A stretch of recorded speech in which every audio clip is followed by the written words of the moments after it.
Yes, Priyanka and Abubakar. How's everyone doing? Good, sir. How are you? Salam alaikum, sir. Slam. Sir, Yeah, I'm also doing good. I'm doing good. Okay. So far in the chapter, in the last class, we learned about different types of combustion, right? And we have also learned about the calorific value of the fuel, right now. And I told you how we can calculate it, right? Okay, now. So calorific value basically tells you the efficiency of the fuel, right? If you take the same amount of cow dung, wood, coal, biogas, petrol, and all of these, right? And when they are burned completely, right now, they will be giving different amount of heat. So you get to see that cow dung cakes are going to give the least amount of heat, least amount of energy is going to be given, right? While in comparison to that, petrol, kerosene, diesel, methane, CNG, LPG, then hydrogen gas, all of these are going to give significantly more amount of heat. So if a fuel has high calorific value, is it a bad fuel or good fuel? Tell me.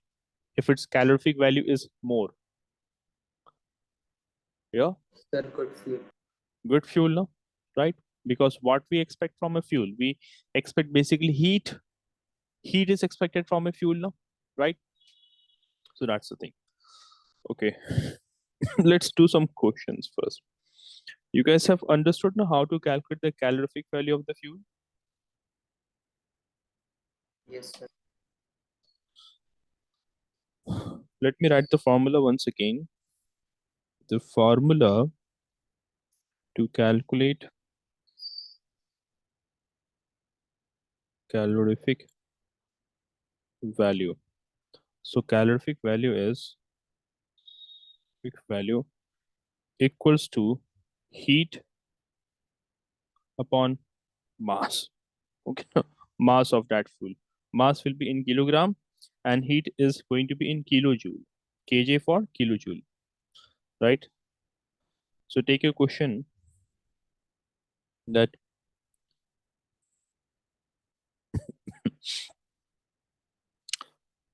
900 kilogram of a fuel was completely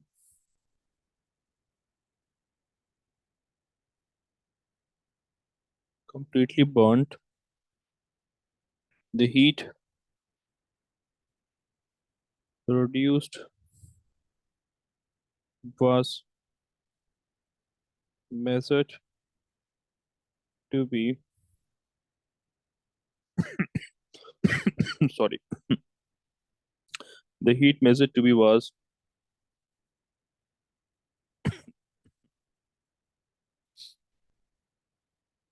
kilojoule. So then calculate the calorific value of the fuel. Okay, calculate the calorific value of the fuel.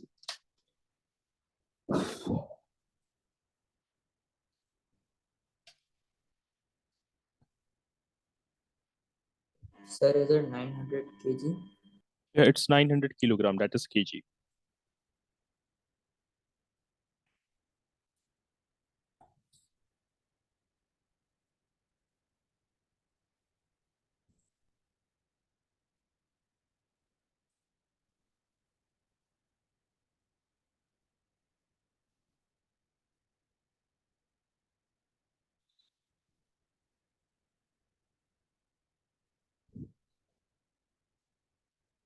Look, in the another question, I'm going to make a slight change in that one. Okay, and I'm going to make a slight change. So there were, now you're having 9,000 gram. Question is same basically. Now you're having 9,000 gram of a fuel that has been burned completely. The heat produced was measured to be this much. You have to calculate the calorific value. Okay, now?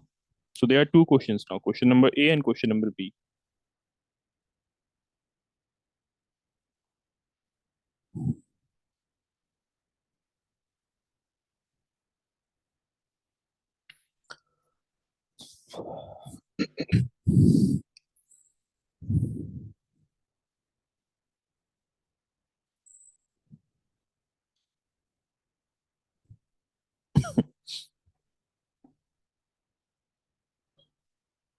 Yeah, basically, you have to convert that, yeah, Priyanka.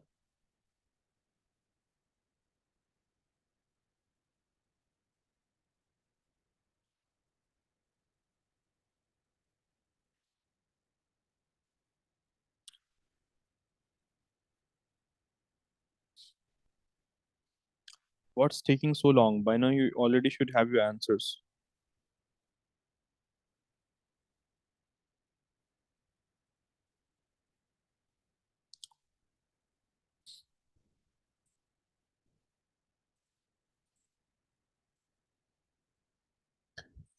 The formula has been provided to you. Calorific value is found out by dividing the heat given by the mass. Heat is given to you, and here's the mass. You need to check their units. The heat must be in kilojoule, and mass must be in kilogram.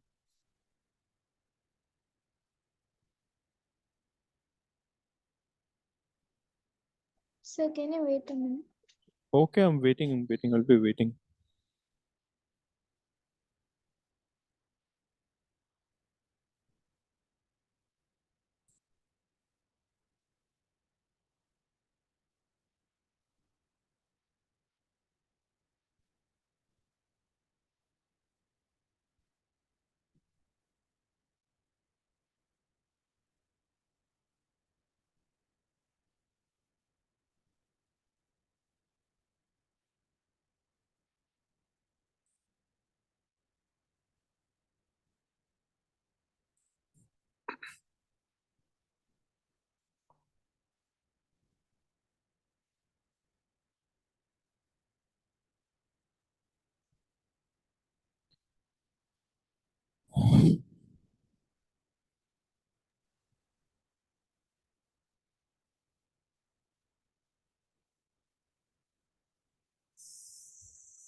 How much you're getting? What are you doing, Priyanka?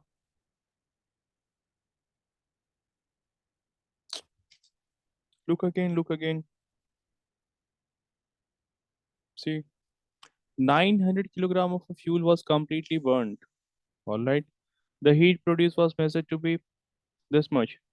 Huh? How much is it? 8 lakh and 10,000 kilojoule.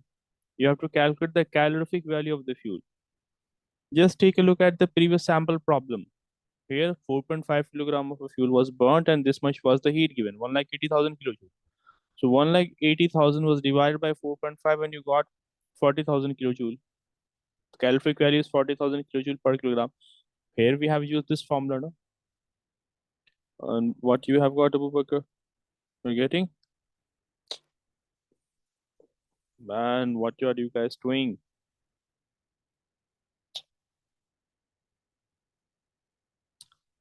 You guys know what is this value now? 8 lakh and 10,000, right? Or 810,000. And this is 900. Let me see once again. Oh, you're numbering it as 1 point. Oh, that is 1.90, not it's 900, right? That is what you are answering, Abu Bakr. Confirm it quickly. For the question number A, is it 900 which you are answering to me? No, And sir. It is 900. it is 900 now. Then it is correct. Like I thought, like you're saying 1.9. Huh. So that is 810,000 divided by 900. These two zeros will be cancelled, right? 9 so 81 and two zeros over here. So that is 900 kilojoule per kilogram. Okay. And Priyanka, you are answering it as 200. How can it be 200? Okay, na? It's not, it's 81, not 18. Okay, na? You mistook it for 18. It's 81 over here. I think that is what you did the mistake in. Now do the Yes, sir. question number B. Have you answered for question number B? Or B? No, you haven't answered it yet. 1 minute, 1 minute. You have actually 9 with how many zeros? Yeah, then it is correct now. Very good. For question number 2 also it is correct. Priyanka, you also do the question number 2. What you will be doing, you will be first converting it from gram to kilogram. How do we convert it from gram to kilogram? By dividing it by 1000, isn't it? Yes, So sir. 9000 will be divided by 1000 to convert this into kilogram. That's going to be 9 kilogram. So hence this was the heat given, and you multiply it by 9. So 9 9 is 81, and 9 with 4 zeros, like 90,000 is the answer to this. 90,000 kilojoule per kilogram. Right now, 90,000 kilojoule per kilogram. Okay, Priyanka, try to work on your mathematics. Okay, now I think you need to work a little bit on that. Okay. Okay. So these are the things we have learned so far. Now let us learn a little bit about the history of the matchstick. Okay, now. So that is the history of matchstick. See, like a short, thin piece of wood having chemicals coated at one end, which is used to light a fire by rubbing it against a rough surface. That is called as matchstick. Right? That is what a matchstick is. You have a thin piece of wood like this, and on one end you have one of the end is covered with a chemical coating. Right now, it has chemicals in it, and when this is rubbed on the rough surface, then it just catches fire. That is called as matchstick. And the history of matchstick is very, very old. Like about 5,000 years ago, small, thin pieces of pine wood were dipped in sulfur at one end, right now. And they were used as matchstick in the ancient Egypt. I'm saying that 5,000 years ago, 5,000 years ago, tiny pieces of pine wood were taken. They were dipped into sulfur. Okay, now like you took some sulfur, in that they were dipped, and then they were used as matchsticks. Where? In Egypt. Okay, now the modern safety matchsticks were developed only about 200 years ago. The matchsticks that we use nowadays and the matchsticks that were used 5,000 years ago are completely different from one another. The matchsticks that were used earlier were not safe to use, right now, and the matchsticks that we use nowadays, they're oftentimes called as safety match, right now. Why so? Because they are safe to use, right? So earlier a mixture of antimony trisulfide. Look here, when we talk about the matchsticks that were being used in Egypt 5,000 years ago, so the head of the matchstick were made up of different type of chemical substances. Like it contained a mixture of the following chemicals. Like it contained trisulfide. You guys will have to memorize the names of these chemicals. Okay, trisulfide, then potassium chlorate,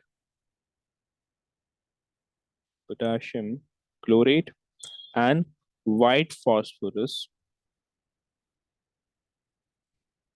white phosphorus, right now, were taken, and some glue and starch were also taken. What? Glue plus starch.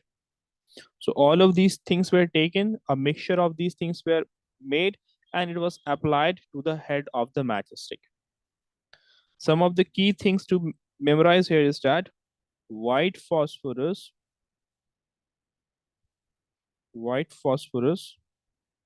is poisonous. Okay, Priyanka and Abubakar, white phosphorus is poisonous.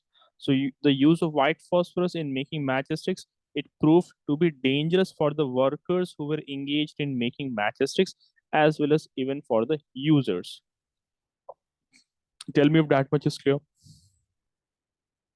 Okay. It is. Yes. But these days, 1 minute.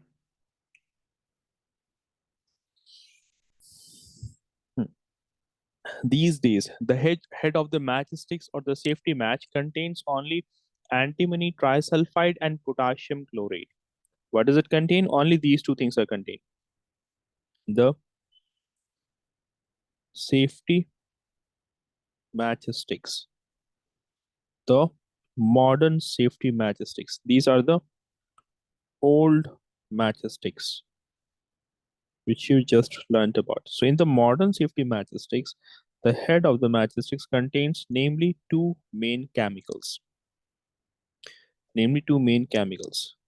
What are they? So first one is antimony trisulfide. Antimony trisulfide. Other than that, it contains one more, that is potassium chlorate.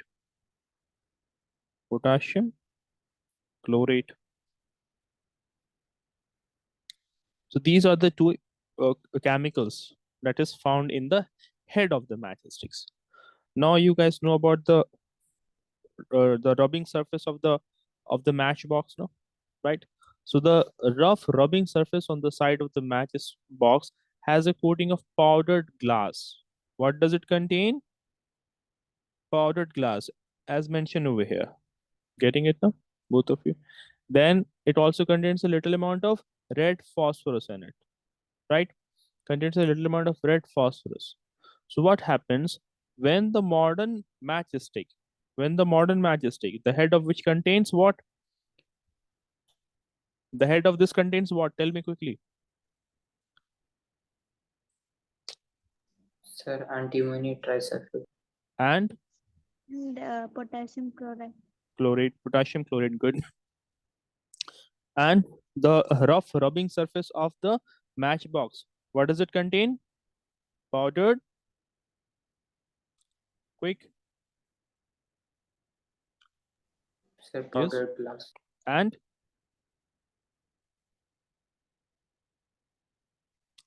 say it so that you can memorize it. The more you that is red phosphorus. Sir, Okay, na? red phosphorus. Right. Okay, na? So even though things are simple, you will repeat it. You will say it.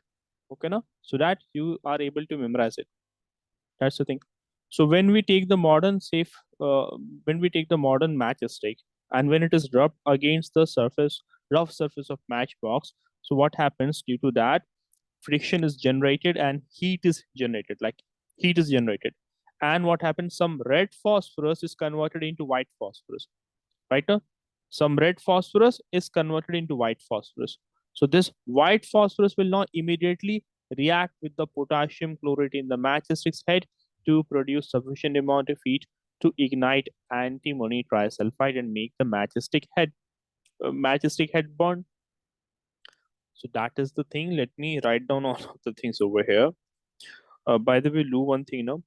Priyanka, Abu Bakr, you read the given paragraph. Priyanka usually has network issue. You read the paragraph quickly.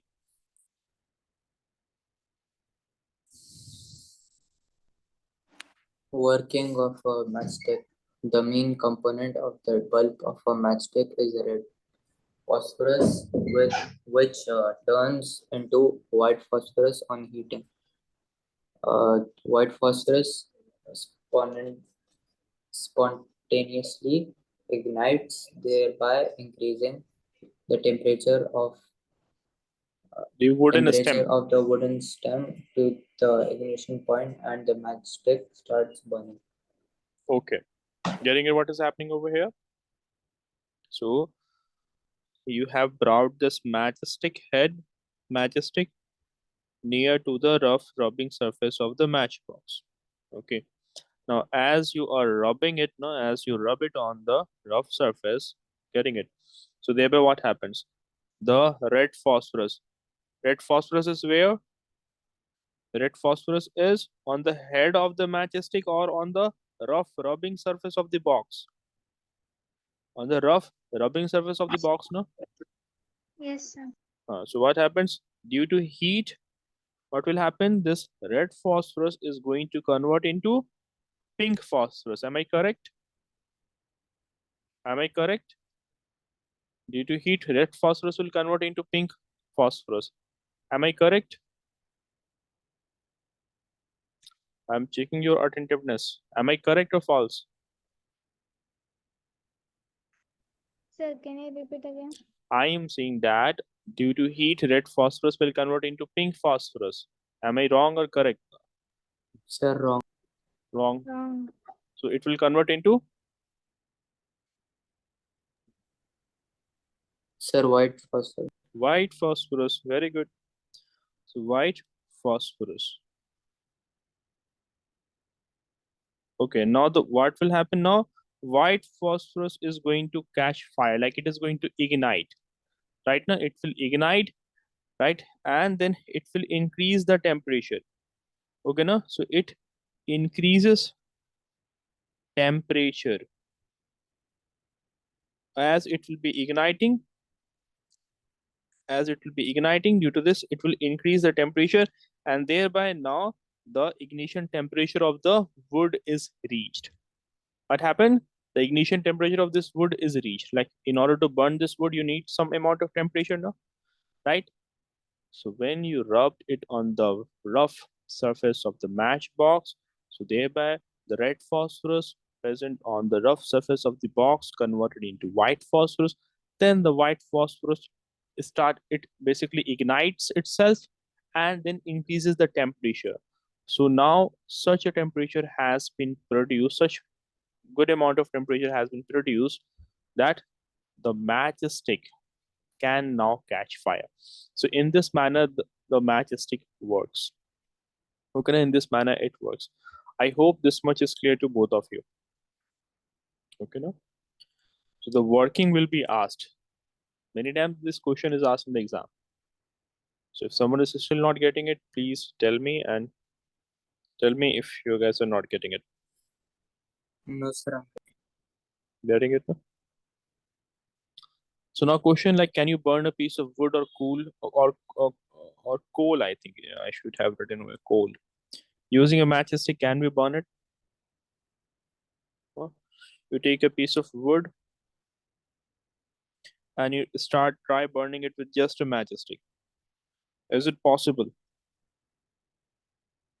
that you bring a matchstick near it and you try to burn it? Yes or no? If no, why? If yes, why?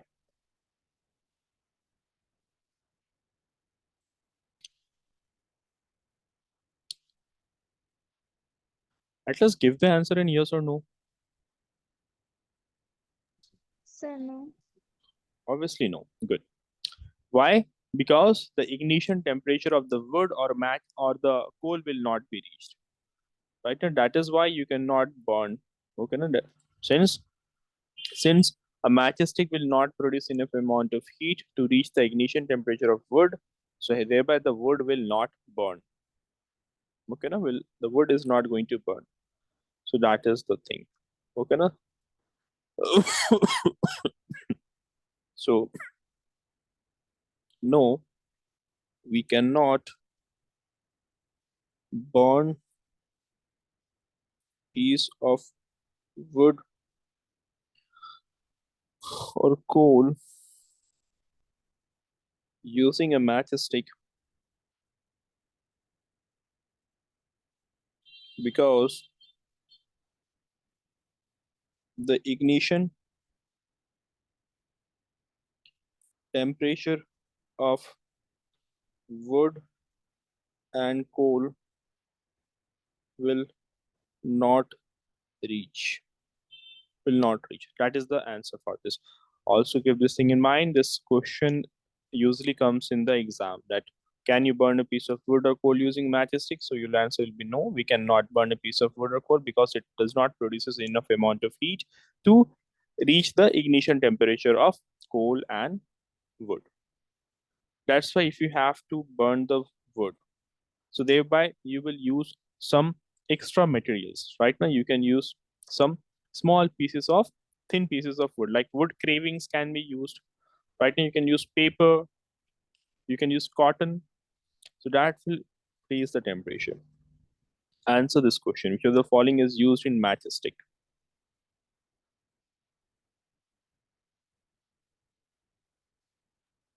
Sir, red phosphorus.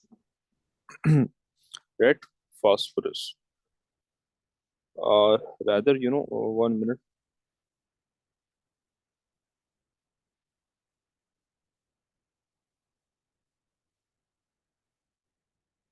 Actually, the framing of the question is one problem in it. Like, I think one statement was left in it. So question should actually would have been in this manner: that which of the following is used in matchstick in matchbox?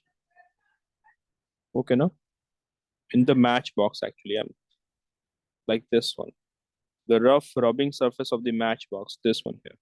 So there, which of the chemical is used? So there, actually, the red phosphorus is used over there. Here, red phosphorus is used. On the head of the modern safety matchstick, there are only two chemicals that are used here to make the head of the modern safety matchstick. One is antimony trisulfide and another is potassium chlorate. Okay, now? Now we're going to learn about ignition temperature, right? So see, basically in order to make something catch fire, in order to burn something, you need to provide it at least a given amount of heat so that it catches fire now. So ignition temperature is basically the minimum amount of heat that has to be given for a given substance to catch fire, right? To ignite, basically. Getting it now? So it's the minimum amount of temperature at which a combustible substance will catch fire when it is heated in air. So that is called as ignition temperature. Note down that the definition of ignition temperature is asked in the exam. So you'll have to memorize it. Okay. Here is an important activity which we have learned about already, Priyanka, right now in the last extra class. We have learned about that. Yes, sir. So where we have taken two paper cups, we have taken paper and by folding that sheet of paper, we had made paper cups. One of them is filled with water, one of them is not filled with water. Abu Bakr, make a guess. Will this paper containing water, will it catch fire or not? No, sir. No.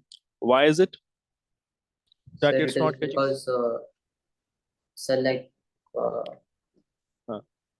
the fire needs to be in a certain temperature to burn. Fire needs a certain temperature to burn. Like, how can fire burn? Like, So, you like, should rather be the saying, water will cool down the fire. okay, And or then rather, okay.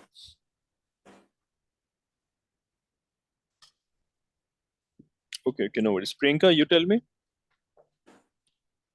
So because the heat is applied to the paper cup is transferred to the water by condensation. By conduction, you should be saying. Okay, conduction and then by convection, right?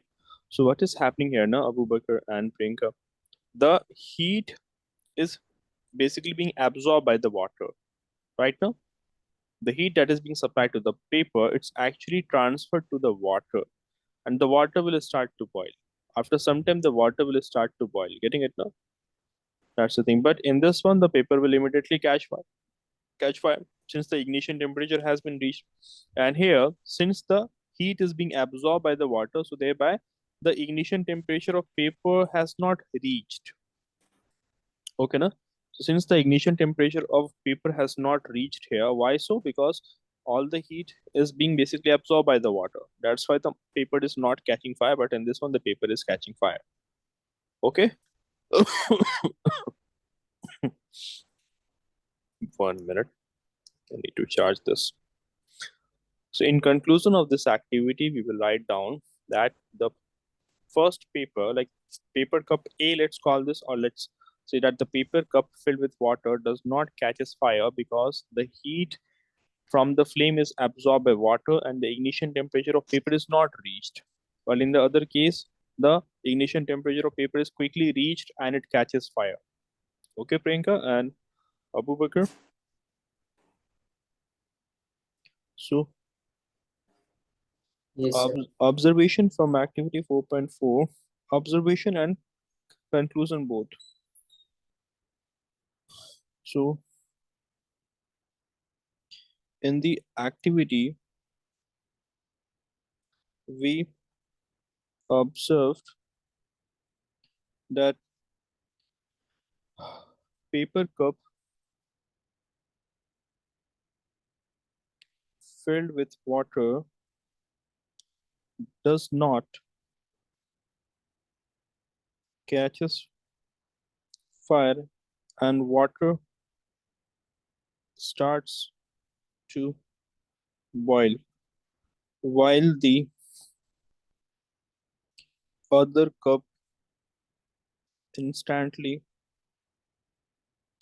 catches fire.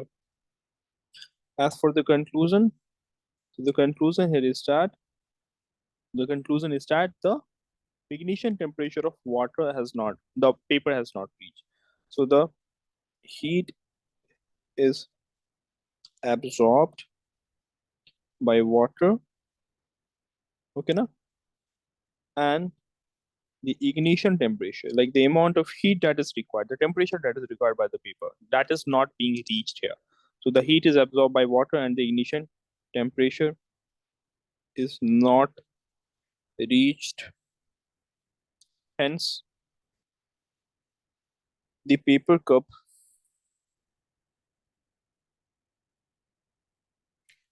filled with water does not catch fire. Hope that is clear to both of you. Okay.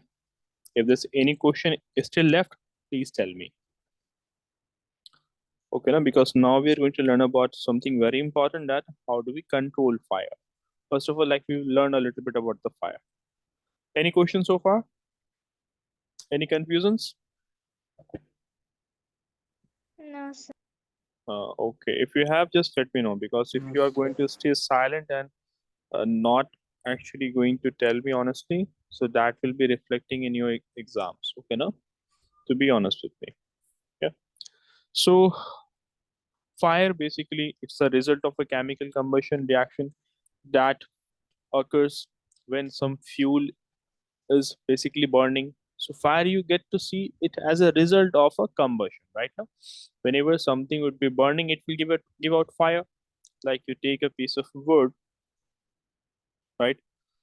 A piece of wood, and when that wood will be basically burning in air, particularly when it will be burning in air, right? So as a result of this, what you will see, your next thing you are going to see, like when we are heating it, obviously, right?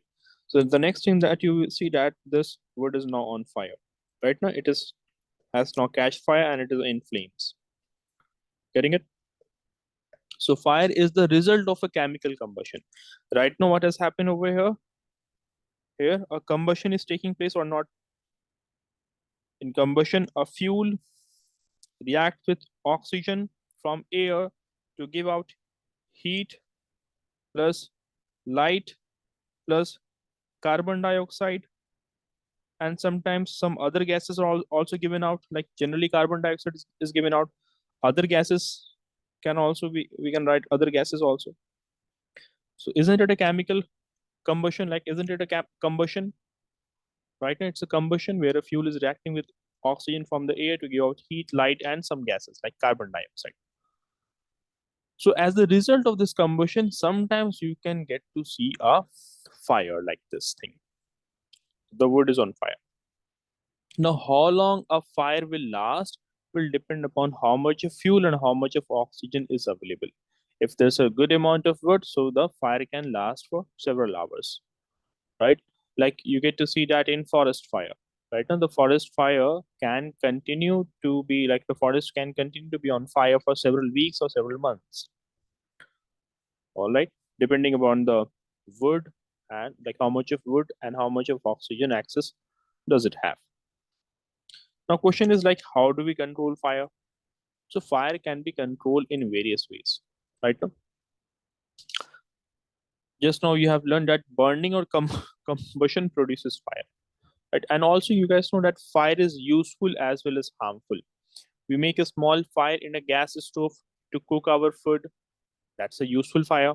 Without fire, we cannot cook our food. But when a fire breaks out in the house, the same fire with the help of which you have cooked your food, when the same fire breaks out in the house, an office, a factory, and in worst situation, an oil tanker or petrol pump, hmm, or an electrical equipment, then the fire is going to be harmful. Imagine if there's a fire in the petrol pump, how deadly it is going to be. You guys know that the petrol tank is beneath the ground, right, Abu Bakr? In the petrol station, where is the petrol tank? Yeah, Sir, below the below the ground. That's why smoking in the petrol station is strictly prohibited, right? Sorry. So it is below the ground. So it could be very deadly if that were to catch fire, right?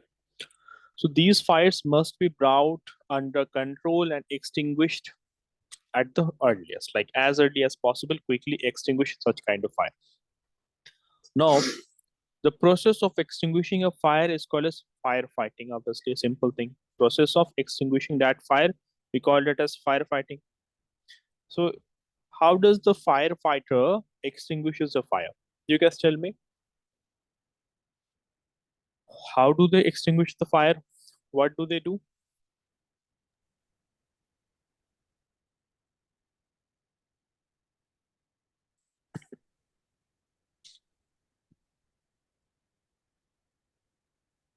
No idea. sir, fire can be extinguished by many ways. Okay, give me something like, tell me something. Sir, by water, By water, good, and sand, sand, very good, and Sir, the fire extinguisher. fire extinguishers that we have available in the form of cylinders, like this one over here, right now, this one. This one, Sir, cutting off um, sir, oxygen source. Like if there is a fire, you put a blanket on it or something. good, good. Basically, cutting the cutting air, basically removing oxygen supply. Good. Or what about if you were to, sorry, Sir, remove removing flammable substance. exactly removing the flammable substance, basically removing the fuel. Right now, so there are different ways. All of that we have already actually discussed right now. Okay, now very good. So as you guys know, any fire needs three things to be present. Any fire needs three things to be present, like a fuel that is a combustible substance, right now. So we know that any fire needs three things to be present. And what are those three things? So one of the thing is a fuel, basically the combustible substance that easily catches fire, right now, Priyanka? Combustible substance. I suppose you guys must be like you guys should have the fire extinguisher at home. Even I don't have, but like I'm recently thinking to purchase one. It's an Sir, important thing. Hmm? Sir, I have 3 fire extinguishers. Oh, that's good. That's good. You know how to use it now. Yes, sir. Very good. It's a necessary thing. Air or oxygen, and other than that, any fire would be obviously needing some amount of heat, obviously. So if any of these three things has been removed, then the burning will stop and fire will be extinguished, right? So thus a fire can be controlled by removing any or all of the factors of combustion. Like these are the factors of combustion also, right now. So let us understand about each one of them, right? But before that, answer this question.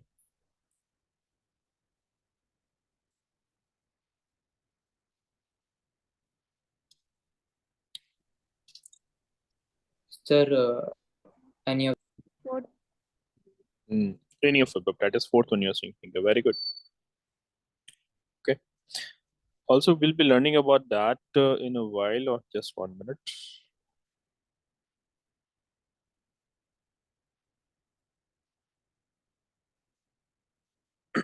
Okay, do one thing now. Let us discuss them right now. Otherwise, that will be kind of left.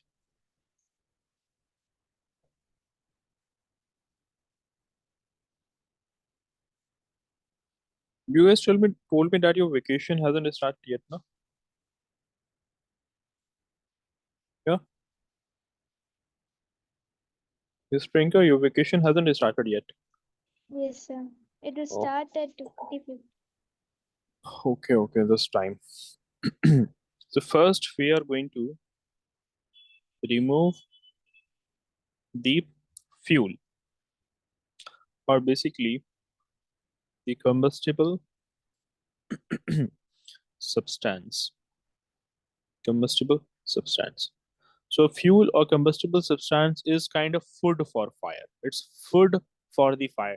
So when fire starts in a room, all the combustible substances like furniture, clothes, books, these are the substances that can catch fire easily. No, they can burn easily. So they should be removed at once so the fire may not spread. Suppose, God forbid, God forbid, we are in such a situation that there has been a fire in the room. So what is the first thing one needs to do? Suppose if the fire has not spread that much, if you can control it, if you have a fire extinguisher, immediately use it to extinguish it, right? But suppose those things are not available right now, and the fire is spreading quickly. So if you think, if you are in a situation that we will not be able to throw the combustible substances outside the room, so you should be first focusing on escaping from that area, right? Or suppose, if possible, what we can do in order to control the fire from spreading, we will be throwing all the combustible substances outside the window.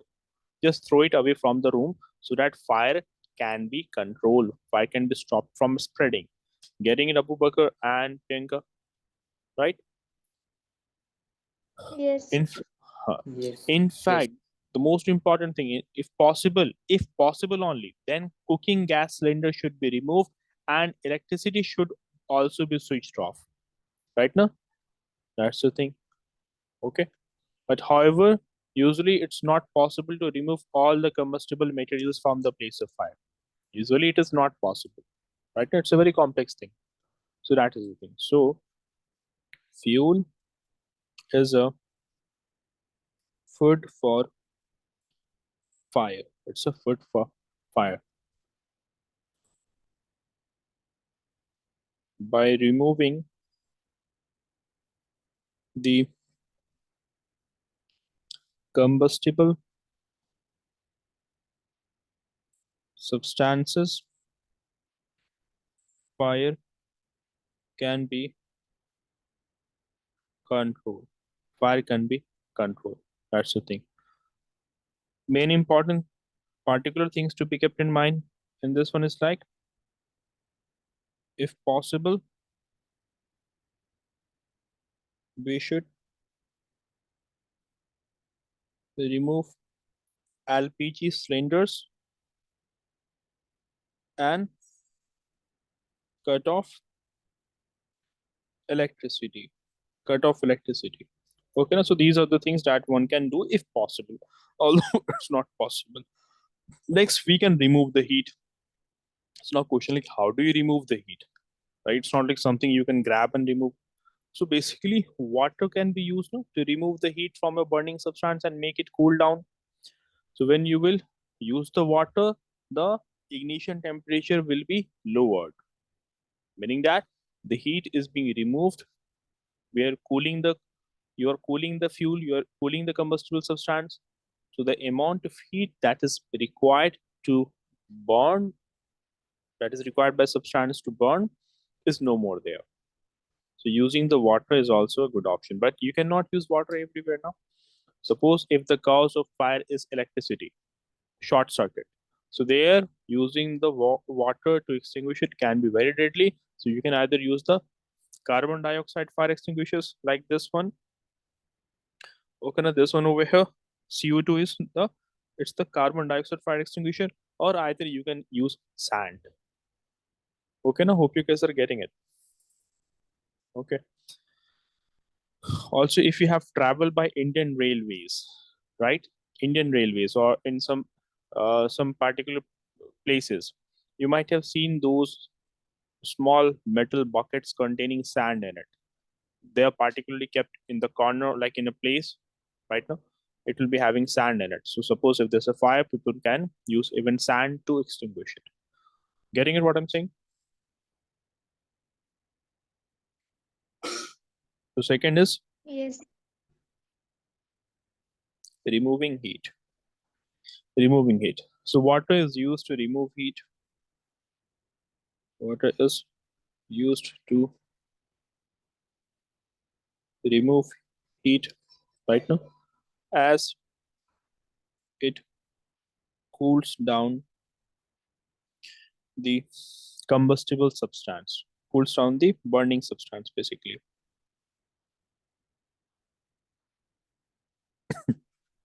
Okay.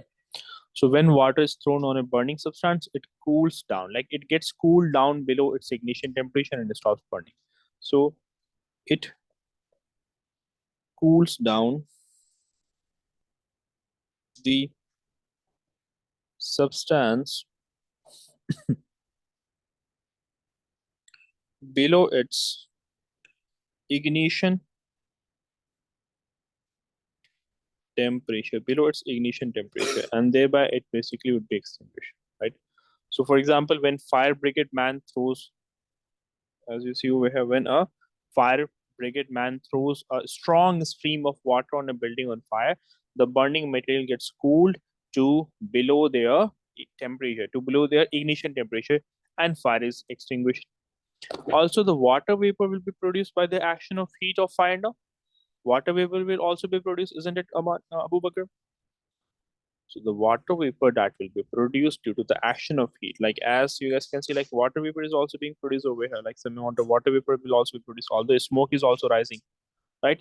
So water vapor will also it will surround the burning material and it will help in cutting off the supply of air. Suppose furniture is burning here, right? Earlier it was on fire, suppose, but now as the water has been poured over it, so water vapor is also going to be produced, isn't it? So water vapor is basically covering it. Suppose this is water vapor. So water vapor will help in cutting off the supply of air. It cuts off supply of air. So that will also help in extinguishing the fire.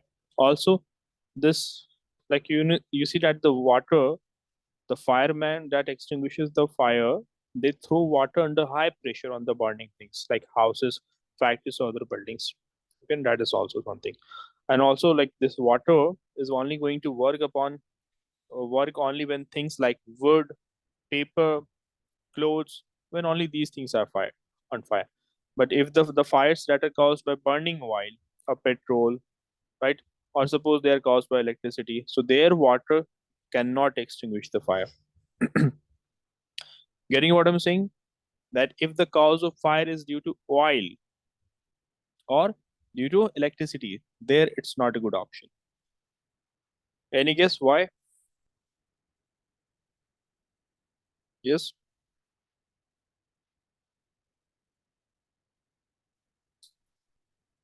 not getting it. Yes, sir. Hmm. So, like, we have even a question that when should we use or not use water to extinguish the fire, and what should we do when electrical equipments or inflammable materials like petrol catch fire? So, for the first question, when should we use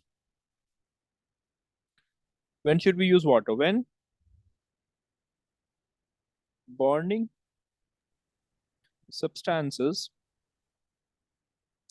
are wood, paper, clothes, etc. And when it should not be used, Tell me quickly, guys. Electric. Cause of fire is electricity, and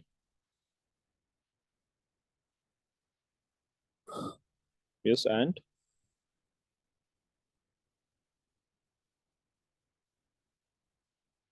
tell me.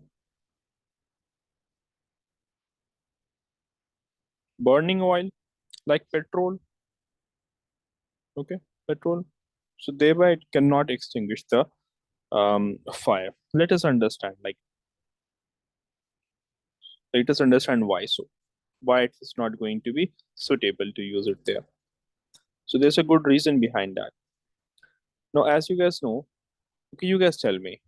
Like suppose if we are frying something in the cooking pan, right? We have taken some oil, and accidentally if some water drops on it, so does the water settle to the bottom or does it float on the surface? The oil will float on the Mm-hmm. water. The oil will float on the water. Okay. Yes, sir. So thereby what we are saying that oil is actually less dense in comparison to water. Oil floats above the water, right? No, oil is less dense than water, so it floats above the water. Suppose the cause of fire has been oil. Some oil has been spilled over here. Some oil has been spilled over here. Let us suppose, and it is in on fire.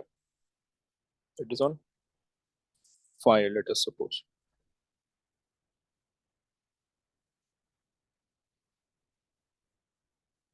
Now, as you will be using water, as you'll be throwing water over it, so what will happen? The water is basically going to, it will Catch fire. just, no, water is not going to, obviously, it's not going to catch fire. Since water, like oil is less dense than water, it is lighter than water. So oil is going to float above the water now. See, that is the oil over here, which is on fire. Oil being less dense than water, it is going to float above the water like this. And the fire will still be on, like it will still be on fire. The fire will not be extinguished. So what is happening? The oil will float above the water, and thereby fire cannot be extinguished in this. So the fire that is produced by burning oil and petrol, like fire in the frying pan, oil tanks, petrol pumps, and airports, it cannot be extinguished by using water. Why? Because water is heavier than oil. Water is heavier, and oil is lighter. Oil is lighter, no? So that is why we see that when water is thrown over the burning oil or petrol, the water will settle down and the oil or petrol will float above the water and it will continue to burn. So thereby fire caused by burning oil or petrol cannot be extinguished by pouring water over it. I hope this is clear to both of you. Okay, no?